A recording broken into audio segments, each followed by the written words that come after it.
And welcome back. We are now, of course, reaching the very end of what we need to do here with Adobe Animate. And in here, of course, we created two different characters. We have our original ninja who is throwing the ninja star. And of course, we have the second ninja who is ducking underneath it. And just as a reference, if we play that, we can see how the animation works. All right, it looks pretty good. We, of course, could clean this up however we want. Now, there might be some other things that we want to add in here, some other effects. Maybe we want to add different things in the backdrop here. We maybe want to add different pieces, maybe instead of this kind of blue background that we have to represent the ground, we can add other pieces in here. Now, one thing I do want to note is that you notice that even though we have some shadows and stuff in here, the rest of the background is pretty dark in comparison to the brighter tones here that we have. So, of course, we could come in here and actually add different values to this if we want to really kind of change some of these different pieces here. Now, these, of course, are symbols here, so we do have the full ability of manipulating those with the different symbols. So, for example, if we look under color effects, we have brightness, tint, advanced, and alpha. If we look at brightness, for example, and we just see how we can either saturate or desaturate these to kind of give it more of a natural tone. If I look at tint, this allows us to, of course, change things like the RGB values here, so I can, of course, affect those how I want them to be. Now, I'm going to keep this on brightness here for a second. If I look at alpha, of course, you know that's the transparency, and advanced allows you to kind of see everything at a glance. You can see the alpha, the red, and the blue values here. All right. And then, of course, you also have other things such as blending, where you can do different features there. So, for example, if I wanted to darken that, I can just click on that, and you can see how we get that there. All right. It does, of course, add in some of the tree effect on here, which is a nice way if you want to sometimes get some shadows going in here without having to do additional shadow effects.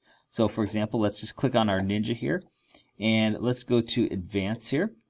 And you can see we have all the regular RGB values. But maybe I want to take his brightness and I want to take his down. I don't want him to necessarily be as dark as the rest of the scene because he is the focus of our character here. So I'm just going to go ahead and take him only down about 20%. And if I go to the advanced, of course, now you can see we have those values, but you can see how that they have been modified. Same thing here. If we look at the alpha, you can see we have all those different things here. We have it 100%, but we're going to, again, we can stick with our brightness. All right. And of course, then we have our original ninja. Let's go ahead and do him as well. And we're going to take him down about 20% as well.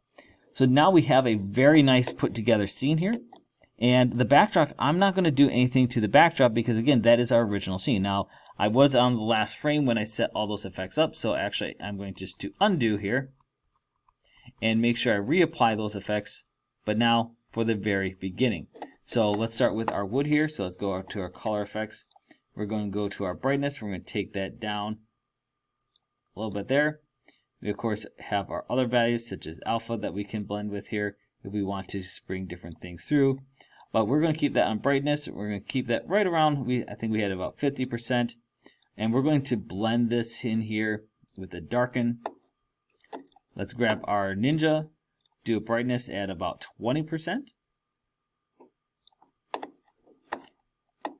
And same thing here with this ninja. So brightness right around 20%.